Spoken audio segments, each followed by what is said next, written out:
Bah oui, pourquoi avoir créé l'État de Palestine et pas l'État d'Israël directement? Israël n'est toujours pas un État. Israël n'a toujours pas défini ses frontières. Israël, c'est l'État sans frontières.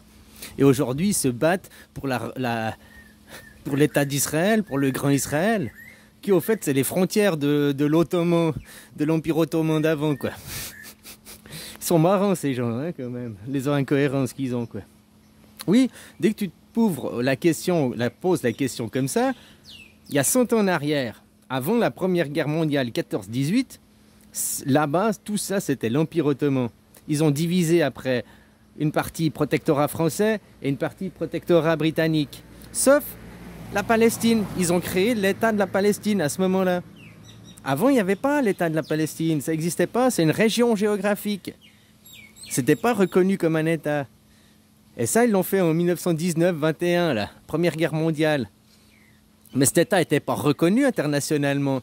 Par contre, en 1947-48, t'as vu, ils ont reconnu la Palestine. Pourquoi ils n'ont pas reconnu Israël? Pourquoi?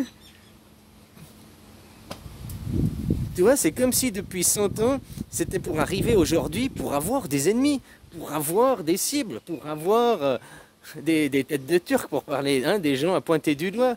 Ils leur ont créé un État pour pouvoir le détruire. Si on se pose des questions, c'est une analyse, c'est comme ça. Ils ont créé la Palestine, l'État de Palestine, pour le donner aux Arabes, en n'ayant jamais l'intention de le donner aux Arabes, en ayant la seule intention, c'est de pouvoir faire la guerre, avoir des ennemis. Parce que s'il avait direct créé l'État d'Israël et pas l'État de Palestine, puis qu'il a été donné aux Juifs direct et puis pas aux Arabes, ils n'auraient pas eu d'ennemis. Et puis il n'y aurait pas eu 100 ans de génocide en Palestine. Donc là, les Français, vous ne reconnaissez pas, puis vous allez peut-être reconnaître l'État de Palestine. Eh bien, je vous invite à ne pas reconnaître.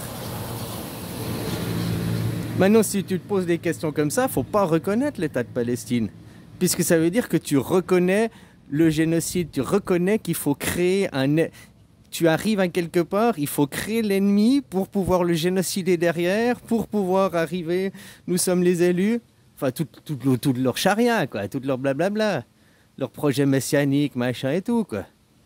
Comment on peut dire nous sommes la lumière, nous sommes Dieu, nous sommes le bien, et puis massacrer des enfants ouvertement au nom de la vengeance?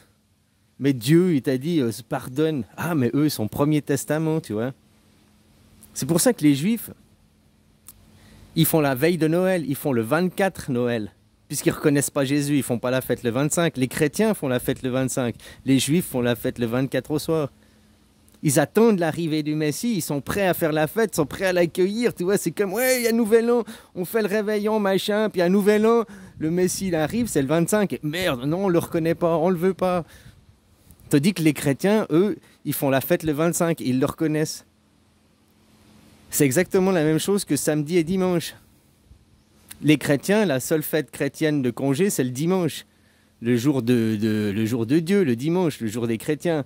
Par contre, chez les Juifs, c'est le samedi. C'est le samedi, Saturday Night Fever. C'est Saturne, c'est le cube. Et pour eux, ça s'arrête à Cendrillon, minuit, ça s'arrête là. Ils ne reconnaissent pas dimanche. Pour eux, dimanche, c'est le dernier jour de la semaine, on se repose, on fait rien. Alors que chez les chrétiens, en réalité, dimanche, c'est le premier jour de la semaine. Mais ils nous ont inversé, et le samedi, c'est le dernier jour de la semaine. À samedi minuit, à minuit 1, la dimanche minuit 1, c'est le premier jour. C'est minuit 1. Et puis samedi soir à 23h59, c'est 23h59. C'est comme si toute la semaine c'était une horloge, quoi. Il y avait les 6 jours, un jour, un quart de temps, enfin tu vois, quoi. Et puis le samedi, on fait la fête. Eux, ils reconnaissent le samedi. C'est pour ça qu'on a le samedi. Avant, on n'avait que le dimanche congé, puis depuis que c'est devenu un État juif, il y a le samedi qui est devenu congé aussi, quoi. Il n'y aurait plus qu'à reconnaître que ce soit un État musulman, puis vendredi, samedi, dimanche congé, hein, pourquoi pas, quoi. Voilà, quoi. Donc tu vois que tu te poses des bonnes questions. Franchement, il y a 100 ans en arrière, ils ont créé le sionisme pour aller récupérer la terre d'Israël pour le peuple juif à sa terre d'Israël. D'accord. C'était l'Empire ottoman. D'accord. Ça, c'est factuel, hein, tu vas vérifier, c'est l'histoire, c'est la chronologie de l'histoire. Hein, ils ont commencé, même avant le 1897, le projet sioniste. Les premiers colons ont débarqué là-bas et tout. Avant la Première Guerre mondiale, avant 1914, il y avait à peu près 80 000 colons juifs qui avaient débarqué là-bas sur les terres d'Israël, qui étaient en train de recoloniser, machin et tout, quoi. Puis après, bah, ils ont eu besoin d'un petit coup de pouce, toi. Il faut créer l'ennemi. Hein? Parce que les colons, ils ont besoin d'un ennemi, les colons. Que tu arrives dans un pays puis que tu veux t'imposer, est-ce que tu crois que par là... Non, c'est par la force. Ici, c'est chez moi, c'est mes règles, et puis tu t'étends, ils étendent leur camp, ils étendent leur colonie.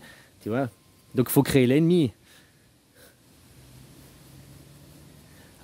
Et pourquoi, justement, à la Première Guerre mondiale, ils n'ont pas créé l'État d'Israël? Pourquoi ils ont dit l'État de Palestine pour les Arabes? Pourquoi ils ont fait...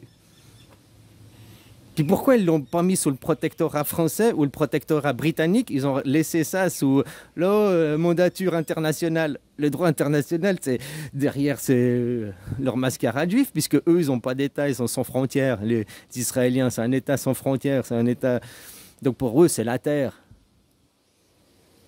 Ils peuvent aller faire le même discours n'importe où. Hein. Ils ont fait le même discours il y a 240 ans quand ils sont revenus d'Amérique. Ils ont fait le même discours aux Indiens d'Amérique avant, quoi. Ici, c'est chez nous, blablabla. Tu les enverrais sur la Lune, ils feraient le même discours. Hein. Sur Mars, ils feraient le même discours. S'il y avait des Martiens qui existaient quand ils débarquaient sur Mars, je te jure qu'ils arriveraient à convertir les Martiens que c'est des élus de Dieu, machin et tout, quoi. Ils sont convaincants, ces gens. Voilà, quoi. C'est surtout se poser les bonnes questions. Pourquoi, à la Première Guerre mondiale, ils ont détruit l'Empire ottoman? Avant, c'était une seule nation. Et puis, hop, ils n'ont pas créé l'État d'Israël, ils ont créé l'État de la Palestine. Pourquoi? Pourquoi faut créer l'ennemi? Pourquoi faut avoir un ennemi, quoi? Et puis, depuis, on se bat pour le droit à Israël, à son indépendance, le droit à Israël à son indépendance. Alors, pourquoi, depuis 1914, Première Guerre mondiale, puis après 1947, la Deuxième Guerre mondiale, pourquoi ils n'ont pas créé l'État d'Israël? Et ils ont, tu vois, 1947, ils ont reconnu la Palestine, l'État de Palestine. Donc ils reconnaissent l'ennemi, ils reconnaissent qu'on va faire le génocide. Au fait, tous ceux qui ont reconnu la Palestine depuis 1947 sont complices du génocide.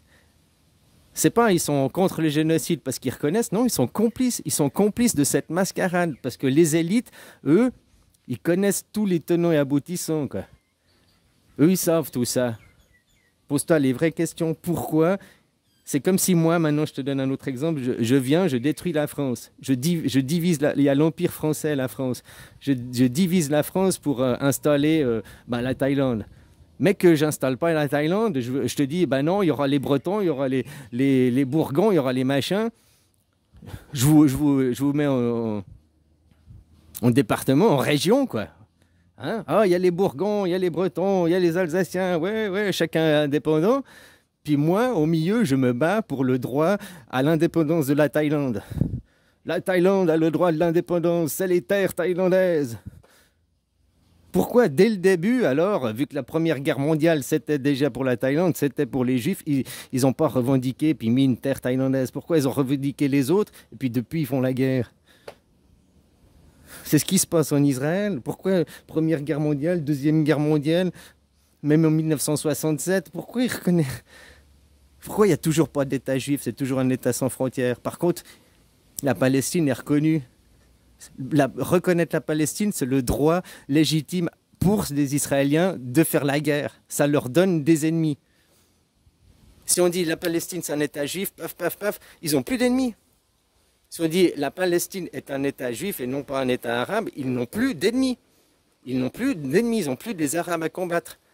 Ah, mais t'es arabe? Non, je suis juif, je suis né sur cette terre, c'est une terre juive. Comme vous, les Français, chaque fois qu'on vous accuse d'antisémitisme, machin, à moins que tu sois né avant 1789, avant la Révolution française, tu es né sur une terre juive, donc tu es juif. Parce que dans la religion juive, c'est le droit du sol. C'est pas le droit du sang, quoi. Eux, c'est le droit du sol.